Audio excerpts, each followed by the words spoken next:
Halo guys, selamat malam. Assalamualaikum warahmatullahi wabarakatuh. Perkenalkan, nama saya Muhammad Ahmad Rais.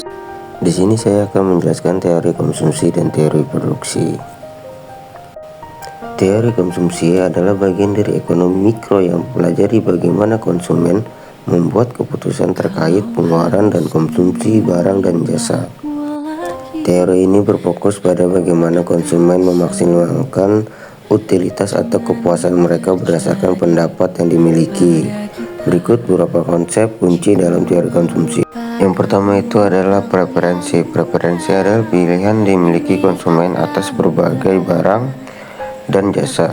Preferensi ini biasanya diasumsikan mengikuti beberapa aturan seperti lengkap dan transip. Setelah preferensi, di sini ada kurva indiferensi. Kurva ini menggambarkan kombinasi barang dan jasa yang memberikan tingkat utilitas atau kepuasan yang sama bagi konsumen. Dan selanjutnya ada anggaran. Batas anggaran konsumen menggambarkan kombinasi barang dan jasa yang dapat dibeli konsumen berdasarkan pendapat yang dimiliki bagi konsumen. Selanjutnya ada fungsi utilitas. Utilitas adalah model matematis yang menggambarkan preferensi konsumen. Ini menunjukkan bagaimana kombinasi barang dan jasa tertentu memberikan tingkat kepuasan tertentu. Selanjutnya itu ada hukum permintaan. Dalam teori konsumsi, hukum permintaan menyatakan bahwa ketika harga suatu barang naik, maka permintaan untuk barang tersebut akan turun, dan sebaliknya, pengaruh pendapatan. Selanjutnya itu ada substitusi atau pergantian. Ketika harga suatu barang berubah, konsumen mungkin beralih ke barang alternatif atau mereka menyesuaikan konsumsi mereka berdasarkan perubahan pendapatan. Selanjutnya itu ada intertemporal.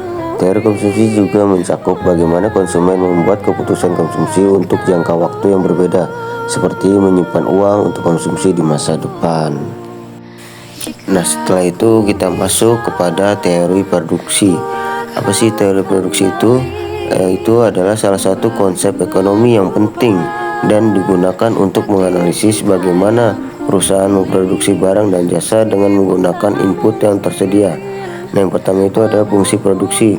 Fungsi produksi itu menggambarkan hubungan antara input dan output dalam suatu proses produksi.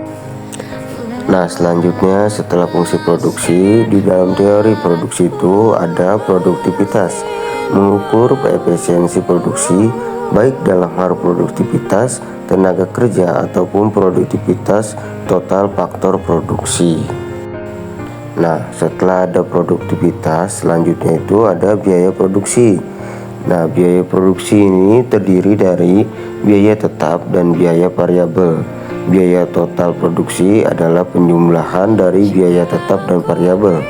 Selanjutnya ada keputusan produksi. Nah, keputusan produksi ini memutuskan tingkat output yang diproduksi berdasarkan permintaan pasar dan tujuan memaksimalkan keuntungan dan dipengaruhi oleh elastisitas, harga, dan marginal.